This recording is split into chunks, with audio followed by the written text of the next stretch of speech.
Good morning, students. Welcome to our online lecture. Today we will continue from where we had left yesterday. Yesterday, at last, we saw how our economy is divided, our commerce is divided into various sectors. Now, today, we will see what are the factors of production. Yesterday, we saw primary sector, secondary sector, and service or tertiary sector.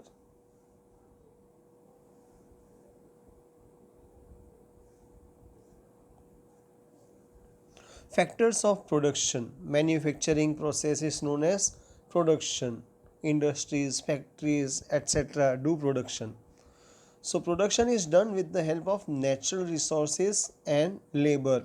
What is available from the nature, raw materials and resources, and then combined with labor, etc. Then production is done. For that, different types of tools are used for productions. These factors are divided into four parts. First, land; second, capital; third, labor; and fourth, entrepreneurship. First, land. In normal sense, land is the upper layer of the surface of the earth. Here T is missing in earth.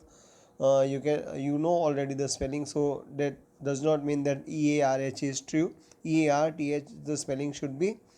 So in geography you have understood or the meaning of land, that is the upper surface of the or upper layer of the surface of the earth.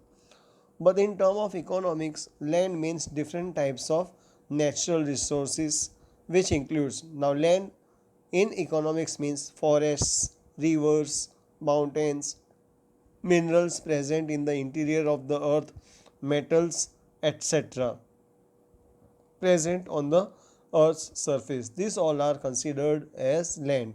Thus, land is natural tool for production. These are the natural things available for production in the raw form.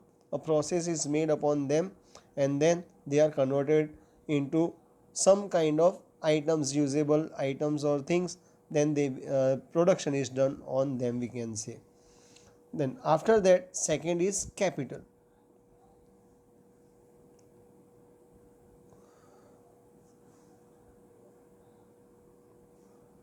Capital.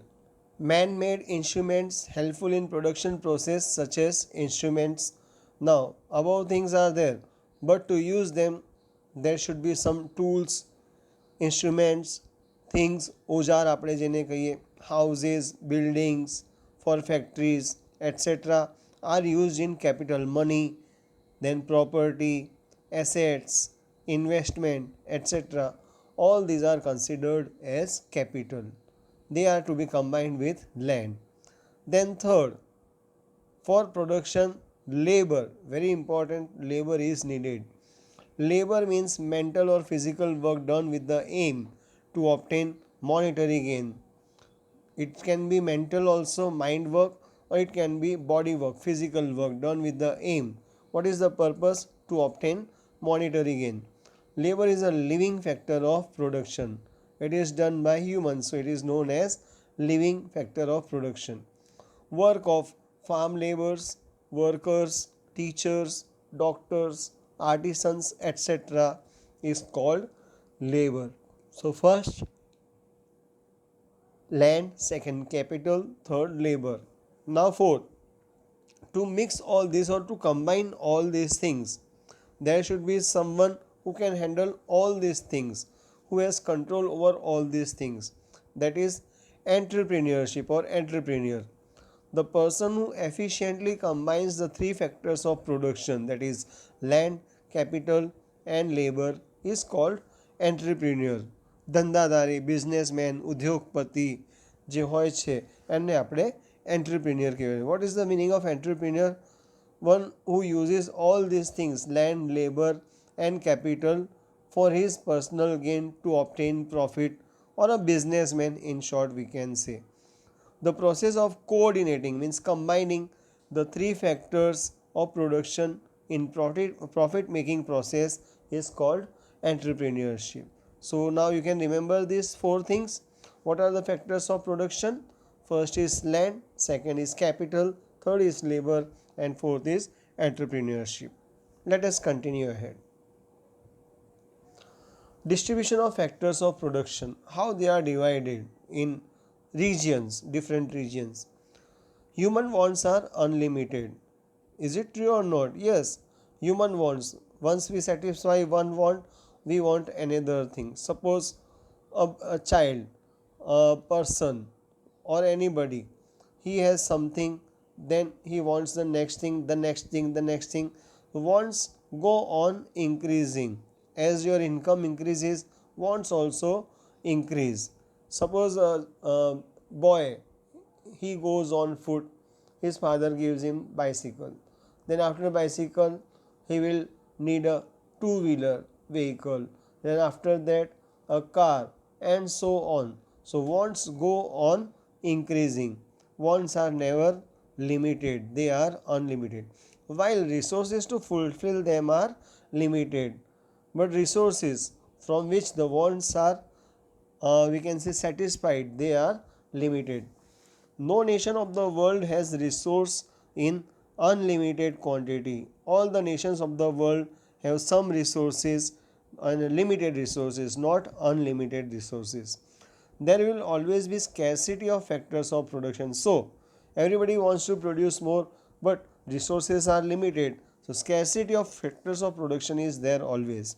As a result, every country faces problems related to allocation of resources, how they should be allocated, how they should be used for production. This is a problem faced by all the countries of the world. Many questions arise, such as why, when, and how much quantity of limited resources can be used, how to use them, why to use them, when to use them, how much to use them. This is a question constantly arising when production is done. Now let us discuss unlimited wants. Human wants are uncountable and unlimited.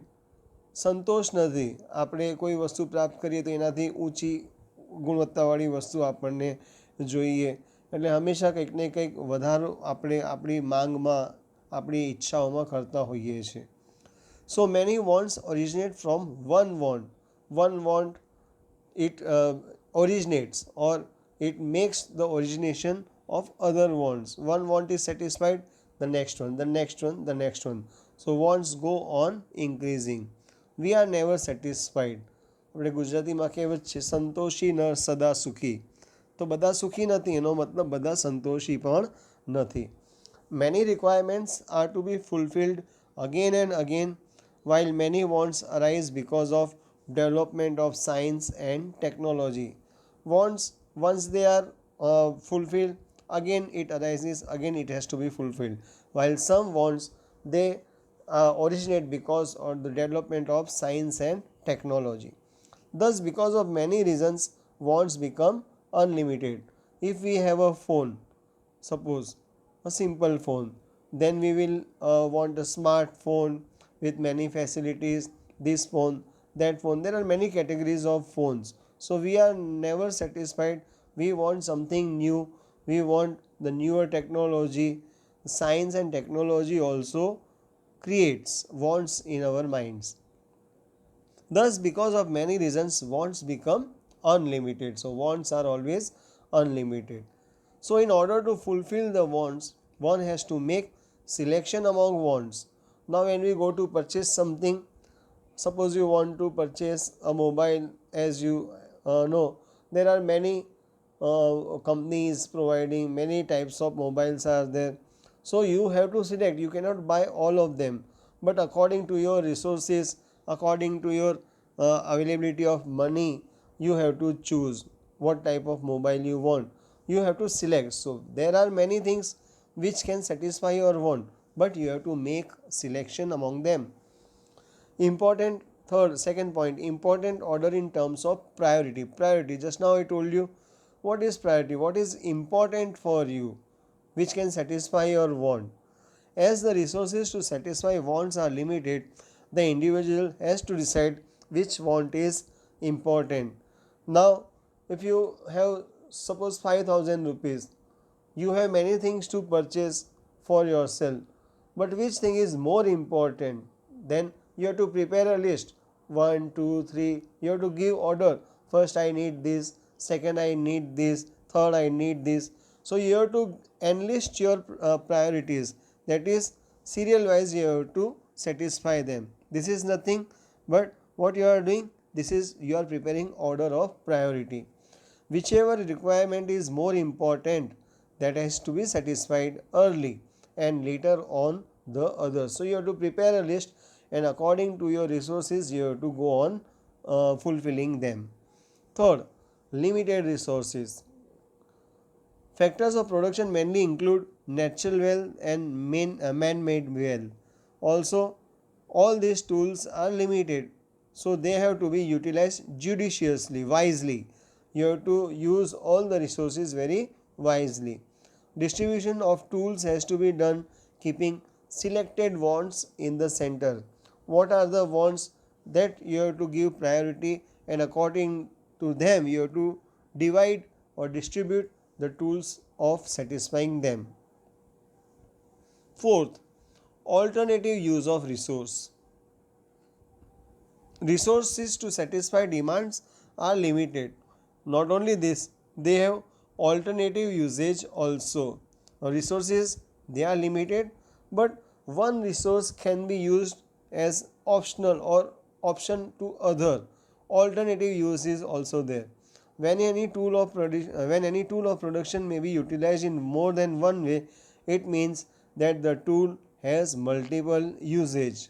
So it may be said that this usage is alternative, optional.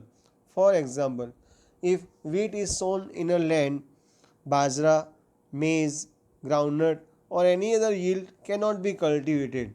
So, if land is there, there are options that you may grow bajra, maize, groundnut, or any other yield, but simultaneously all cannot be grown at one time.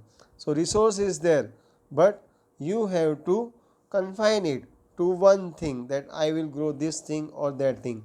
Other usage of the land has to be stopped. Suppose you have time, resource as a time. Now you have to study many subjects, but you have to give priority. Which one is important? Then at that time you cannot study all the subjects. You have to study only one subject that is important. Thus, in above mentioned condition, distribution of factors of production is done in such a way that they satisfy to maximum possible demands. So they are used in such a way that maximum possible demands are satisfied. Now, methods of allotting or allocation or dividing of resources. Every nation tries to attain speedy economic development by making the best possible allocation of resources. How the resources are allocated, distributed, or divided, it is very important for the result of economic progress or development. How speedy economic development can be made, that is the main thing which everybody is concerned about. Allotment of resources is mainly done by two methods. Now there are two methods how the resources are allocated or allotted or distributed. One, A, market mechanism, and second is social system. We will study in detail further. Both the systems are opposite to each other. They are contrasting. There are benefits, there are negative points also, advantages and disadvantages, but both are opposite or contrasting to each other. By mingling means mixing both systems, many other methods have developed. Now taking some good points of one system, that is market system, then taking some good points of social system, third system is developed in the way mixing of one each other's advantages. Some systems have been developed.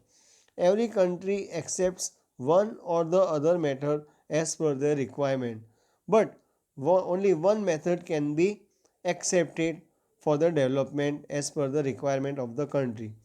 Following is the explanation of methods of allotment of resources. We'll study in detail now. First, or A, market system.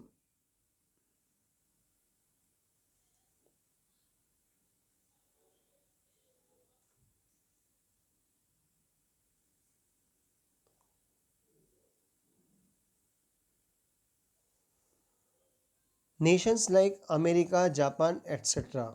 America and Japan, you might know, these are the developed countries, have made their economic development through market system. So this system makes a country developed. In indirect way we can say like that. Then what is market system? It is also called capitalist system. Capital, you have already seen this word, who entrepreneur has the capital, or he makes investments, he is an entrepreneur. In other words, we can see like that. In this method, the process of resource allocation is done on the basis of profit scope. Profit is at the center. નફો મેળવવા માટે બધું કરવામાં આવે છે, એને market system કહેવાય છે. In this system, in production and its related activities, profit is at the center. Always one thing is thought about how profit is going to be achieved. So this is market system. People invest in those industries where they find more scope of profit. Where more profit is there, their investment is done. Market is completely free in this system. There are no restrictions or limited. Market is completely free in this system. Government does not have specific economic policy. There is no government control, no specific policy, no limitations from the government side. Or government does not play any role in this method. All is in the hands of entrepreneur and capitalist. Government does not interfere in this system. Next point, competition plays a vital role in market system. Competition plays an important role in this market system.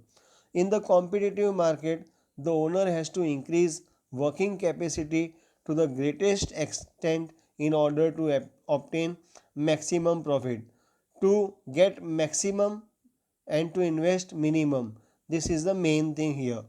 Because of this method, many new researches are done and new methods of production are created. So there is always research, new methods are created, or new methods are developed to achieve greater production, and how production can be more with minimum efforts. So production is the maximum. Because of this, fast economic development of the countries takes place. So economic development is very fast where market system is developed. Thus competition controls the whole market like an invisible hand. Behind this economic development, we can say the inspiration is always the competition. As the state or the government, we can say, does not interfere, this system is also known as free economy. So there are various names for the market system. Free economy, it is told capitalist system, it is told there is competition, there is no government policy specific, no interference of government, like this you can remember the market system. Now features. What are the features or characteristics of market system? Ownership of resources of production is either individual or private. Public or government has no role. Ownership of resources of production is either individual or private. It is in the hands of individual, or it is private, as they have capital or investment capacity. Second, profit is at the center of economic activities in the market system. This point you have already studied.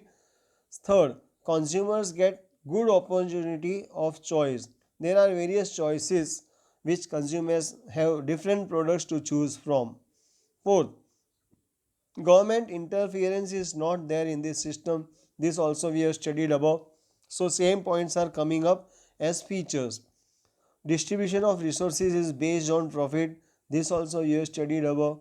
And last, economic decisions are taken while keeping price mechanism in mind. Competition is there. So all are providing goods at reasonable prices.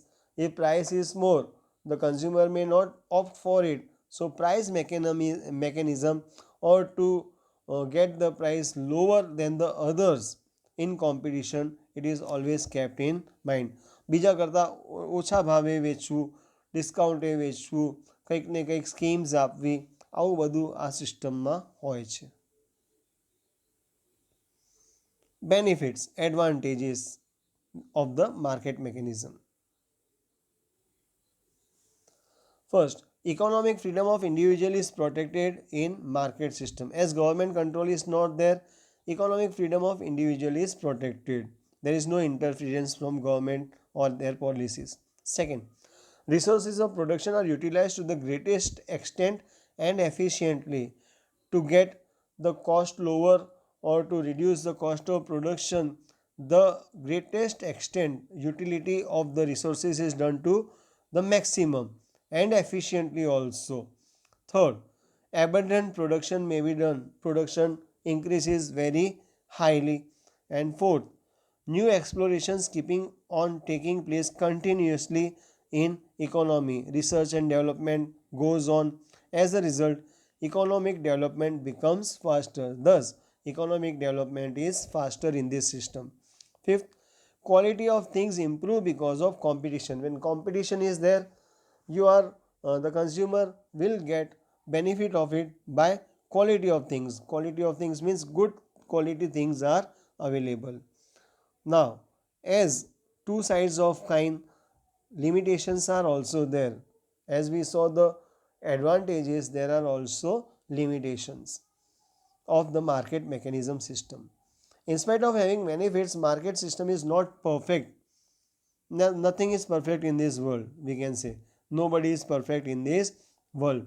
There are some negatives or some disadvantages of everything.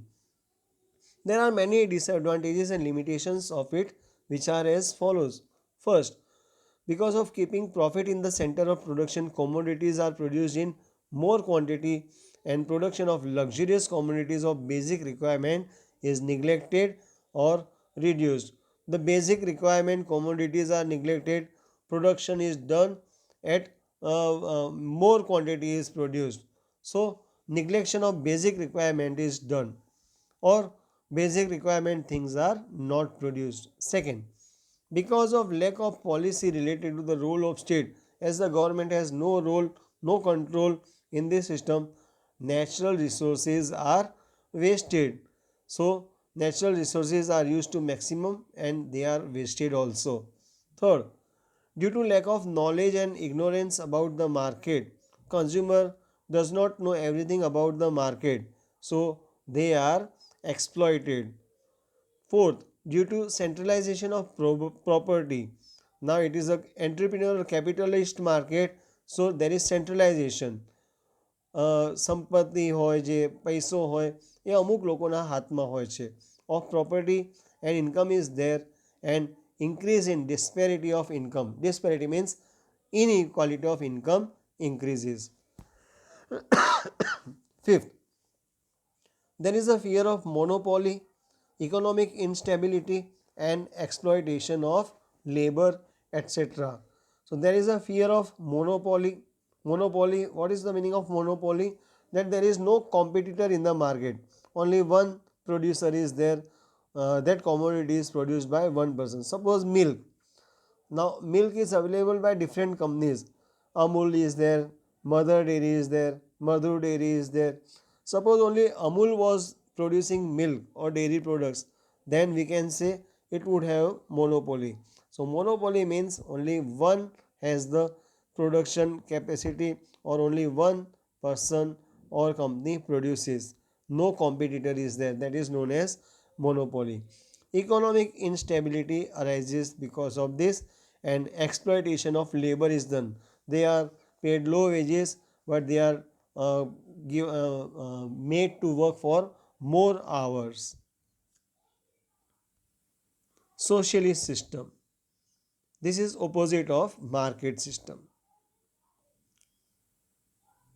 Socialist system originated because of limitations and failures of market system. Now, failure and limitations of one thing gives rise to another system. When we develop one policy, if it is not working, then another policy is to be worked out.